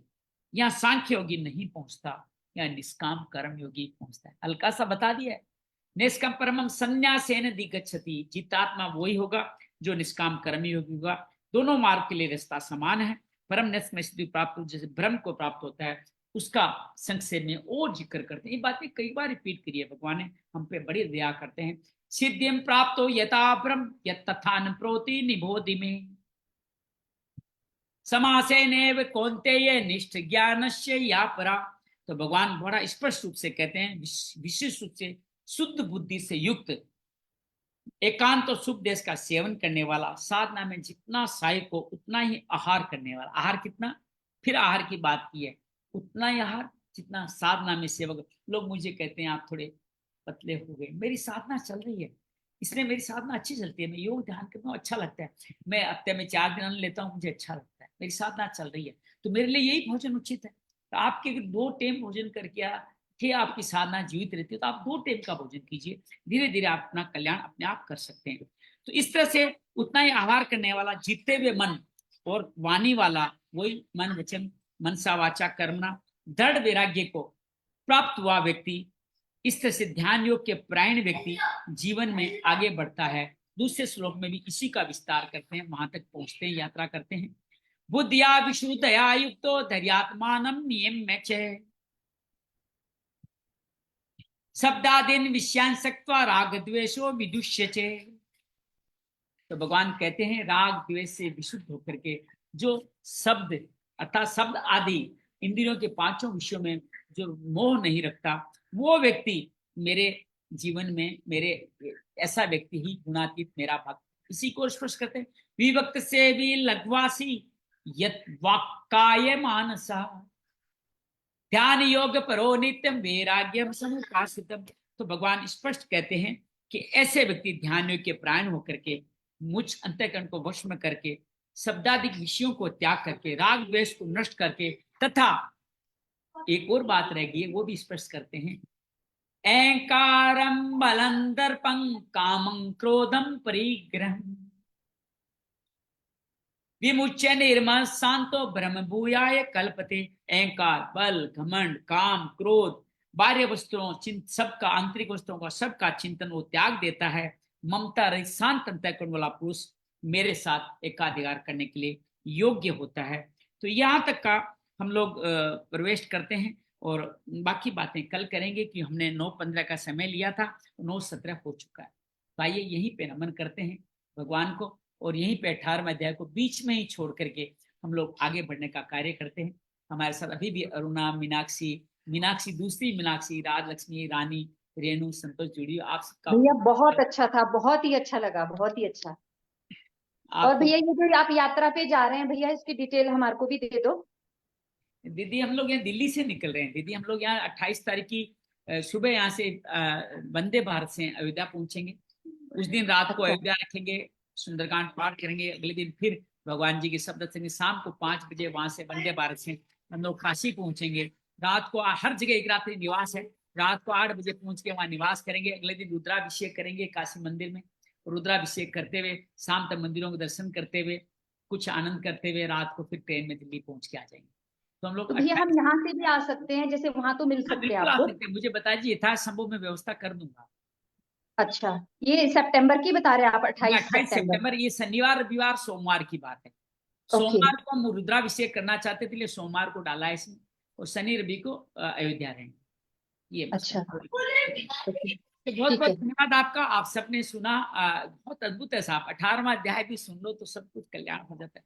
मैं लगता था मैं 1 घंटे में सब कर दूंगा, लेकिन विश्वास कीजिए ईश्वर ने जितना करवाना था उतना ही करवाया। मैंने 5-7 मिनट खींचने की प्रयास की, लेकिन क्योंकि एक विषय से जुड़ा हुआ था खींचा। तो आप सबका बहुत सारा बात। ओम तत्सदिति श्रीमद्भगवद्गीतासु उपनिषत्सु परम विद्यायाम योग शास्त्रे श्री कृष्णार्जुन संवादे मोक्ष संन्यास योगो नाम पूर्वार्ध भागे श्री कृष्णार्पणमस्तु। हरिये नमः, हरिये नमः, हरिये नमः। तो ये हमने आज साधना करी। आप चाहें तो आंख बंद के इस साधना को हल्का सा दोबारा निष्कर्ष रूप में चिंतन करना चाहें तो आपका अभिनंदन है। एक गहरी लंबी श्वास भरें, आंखें बंद, अपने पूरे शरीर के प्रति सजग हो जाएं। चतुर्विध शरीर, 5 महाभूतों, 5 ज्ञानेन्द्रियों, 5 कर्मेंद्रियों, इंद्रियों के विषयों मन बुद्धि चित्त अहंकार, और अहंकार के साथ जीवन में जो सात्विक संपत्तियां उनके प्रति और जो असुरी संपत्तियां हैं, विकार है, उनके प्रति भी सजग हो जाए। सबको स्वीकार कर भगवान बार बार हमारे कल्याणार्थ हमें सात्विक रजस तामस के वर्गीकरण के द्वारा हमारे जीवन में कार्य कर्म बताते हैं। अर्जुन पूछता है संन्यास क्या है, त्याग क्या है? भगवान कहते हैं 4 तरह के मत बताते हुए कहते हैं ज्ञान, यज्ञ, दान, तप का त्याग नहीं करना चाहिए। त्याग क्या करना चाहिए? समस्त कर्म फलों का त्याग करना, उन पे आसक्ति नहीं होना, यही सात्विक त्याग है, यही संन्यास का स्वरूप है। प्रायश्चित त्याग वो कहा जाता है जिसमें फलों के साथ बने रहते, विधि वही है लेकिन फलों को नहीं त्याग पाते, आसक्ति नहीं त्याग पाते। वो तामसी त्याग वो है जो कार्य कर्म को ही त्याग करते। भगवान त्याग के बाद में इन सब के सर्वस्व का त्याग, फल की इच्छा के बिना मुझ पे समर्पित होते जो जीवन जीते हैं उसी को परम संन्यास कहा है। भगवान उसके बाद जीवन में कार्य करने के लिए कैसे 5 साधन बनते हैं, सांख्य योग के बारे में, उनके बारे में बात करते हैं। अर्थात कर्ता, करण, चेष्टा, साधन और संस्कार, जिसको अधिष्ठान भी कहा गया है, ये सब मिलके ही कार्य करते। भगवान कुछ नहीं करते, सब हमारे इन कर्म संस्कारों के कारण ही हम सब लोग कर्म करते हैं। भगवान करते हैं तब जब हम आगे बढ़ जाते हैं, भगवान जब रथी हो जाते हैं, जैसे अर्जुन के लिए वो रथी हो गए थे, तब भगवान हमारे लिए भी कार्य। भगवान इसके आगे कर्ता, ज्ञान, कर्ता और कर्म के भी भेद बताते हैं। कौन सात्विक ज्ञान है जो ईश्वर के नियत कर्म को चलाए, राजसिक ज्ञान जानते हुए भी फल की आसक्ति में मोह हो जाए, तामसिक ज्ञान नियत कर्म नहीं करके अधर्म का संचालन, उसी तरह से ज्ञानकर्ता के भी गुण बताते हैं। इन सभी कार्यों में लीन, सात्विक कर्म में लीन सात्विक, राजसिक वाला राजसिक करता, तामसिक वाला तामसिक करता।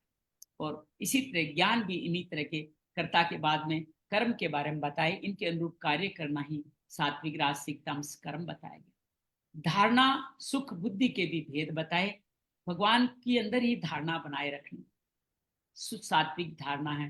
विषयों में धारणा, मोह में ध्यान, इंद्रियों में धारणा राजसिक है। और लोगों इनसे विपरीत अधो योनियों में धारणा करना, जिनमें सुख नहीं है उनमें सुख देखने की धारणा करना तामसिक धारणा। इसी तरह बुद्धि भी, भगवान में लगने वाली बुद्धि, बुद्धि युक्तो जाहती है, वो सात्विक बुद्धि कहा गया। और जिससे मोह माया के लिए, परिवार जनों के लिए, अन्य जनों के लिए आसक्ति में बढ़ के कार्य करने वाली बुद्धि सात्विक। और दुर्गम दंभ रहित का सहित कामों में लगने वाली बुद्धि तामसिक बुद्धि करेगी। सुख जो स्टार्ट में विष समान दिखे वो सुख, अंत में फल जिसका अमृत हो वो सात्विक है। जो स्टार्ट में सुखद दिखे और अंत जिसका विष में हो वो राजसिक है। जो अंत से आदि तक विष में है वो सुख तामसी सुख कहा गया है। भगवान ने इस तरह से अलग अलग वर्गीकरण करते हुए धीरे से वर्ण व्यवस्था का क्वेश्चन उठाया कि कैसे चतुर्वर्ण्यामम श्रेष्ठम को हम सब लोग जीवन में सभी लोग मुक्ति का भाग उठा सकते हैं। जो सेवा के स्टार्ट के साधक सब शुद्र होते हैं, धीरे धीरे साधन संग्रहित होने में सुदर्शन क्रिया मिलते ही सब वैश्य हो जाते हैं। उसी सुदर्शन क्रिया साधना का रोज अभ्यास करके हमें क्षत्रिय और धीरे धीरे गुरु कृपा से हम लोग ब्रह्म में स्थापित हो जाते हैं। अभी भी जन्म बाकी है, लेकिन इन सब में धर्मातीत गुणातीत जब अव्यभिचारिणी भक्ति अनन्य भाव से भक्ति करते हैं तो हम सभी स्वभाव से जैसा स्वभाव होता है उसी तरह से हम धीरे धीरे गुणातीत होके ईश्वर में समाहित हो जाते हैं। ये समस्त गुण के स्वभाव से हमें कार्य करना ही होता है। हर गुण अपने जो स्वभाव है उसके अनुरूप भी कार्य करता रहे तो भी धीरे धीरे, जैसे धुआं अग्नि ऊपर की तरफ उड़ते हैं वैसे ही ये धुएं रूपी दोष है अग्नि में, फिर भी हम अनेक दोषों के रहते हुए भी शूद्र, तमस, राजस, वैश्य, राजस प्लस थोड़ा सत्व, क्षत्रिय, पूर्ण सत्व, ब्राह्मण, हम सब भी ब्रह्म से भी आगे गुणातीत हो जाते हैं। यही हमारा कल्याण का मार्ग है, यही मोक्ष का मार्ग है। कल हम और इस पे आगे चिंतन करेंगे।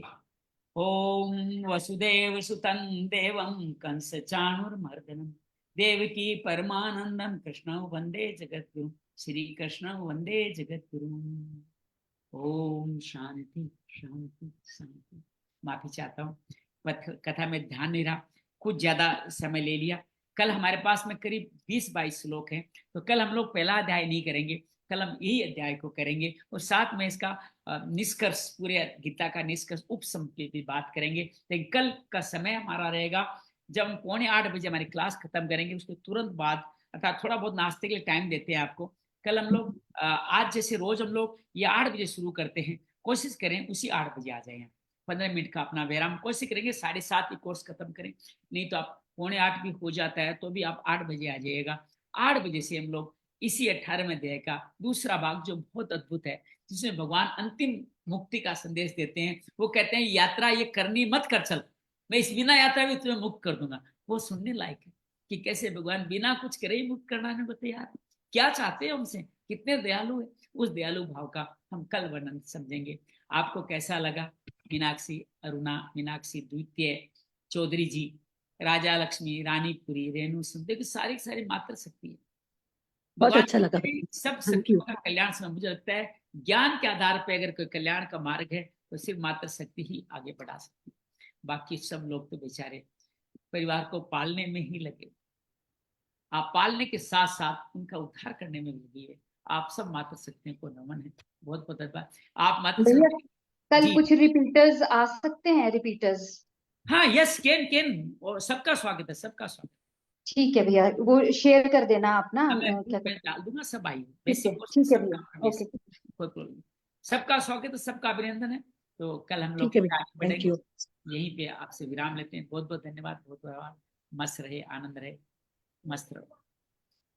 थैंक यू भैया, जय गुरुदेव।